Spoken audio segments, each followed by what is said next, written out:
Oke semuanya, saya Joko Gede Agung Surya Pramana. Di sini saya akan mempresentasikan sebuah perancangan yang saya buat, yaitu dengan topik sistem informasi pembayaran listrik pascabaya. Oke, yang pertama itu analisa kebutuhan. Untuk kebutuhan fungsional itu yang pertama itu autentikasi, yang kedua mengelola petugas, yang ketiga mengelola tarif, yang keempat mengelola pelanggan, yang kelima mengelola tagihan, yang keenam melakukan pembayaran, dan yang terakhir mengelola laporan.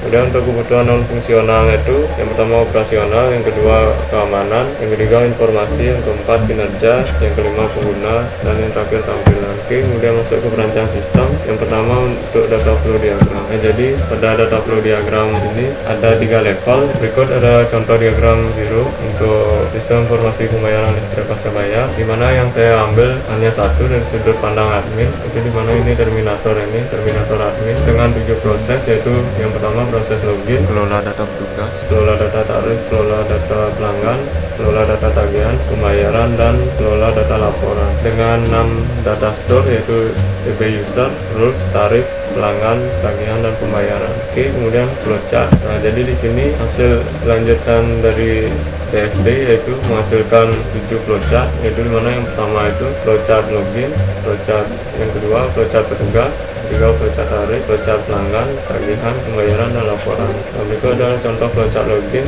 di mana admin mulai memasukkan email dan password terlebih dahulu, kemudian akan masuk ke proses verifikasi data login, kemudian akan masuk ke if statement, di mana jika data login sesuai, jika data login tidak sesuai, maka akan muncul pesan email atau password salah dan akan dibawa kembali ke halaman login awal, form login. Jika data login sesuai, maka akan muncul pesan proses login berhasil. Lalu admin akan ditampilkan output, yaitu berupa masuk ke menu dashboard. Oke, kemudian untuk perancang basis data, yang pertama ERD.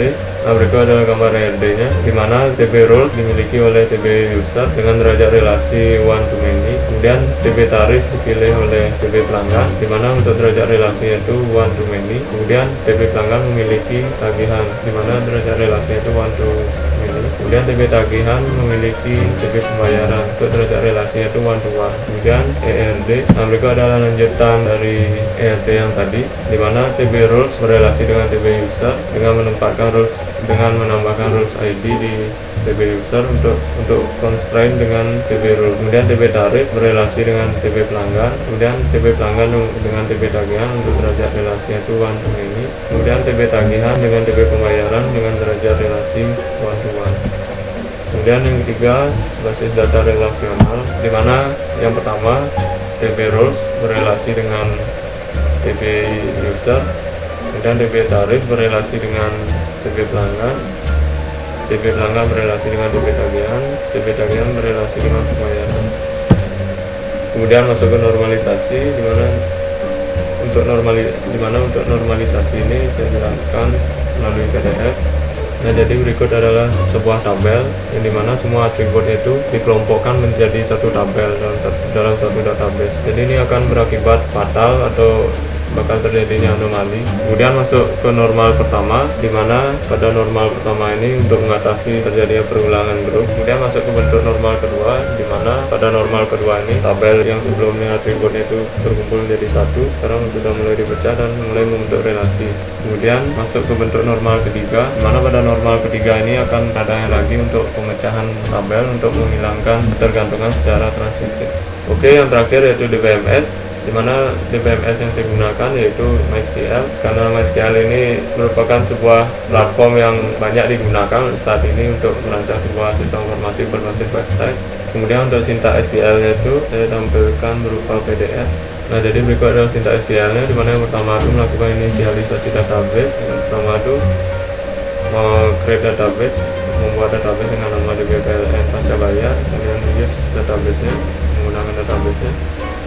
Kemudian setelah itu lanjut untuk membuat tabel. Setelah membuat tabel, lanjut untuk menambahkan indeks pada setiap tabelnya. Dan yang terakhir itu menambahkan relasi pada setiap tabel. Oke, sekian presentasi saya untuk perancang sistem informasi pembayaran listrik pascabaya yang saya buat. Jadi mohon maaf jika penjelasan yang saya jelaskan kurang detail karena adanya batasan waktu yang diberikan dalam presentasi ini. Jadi sekian dan terima kasih.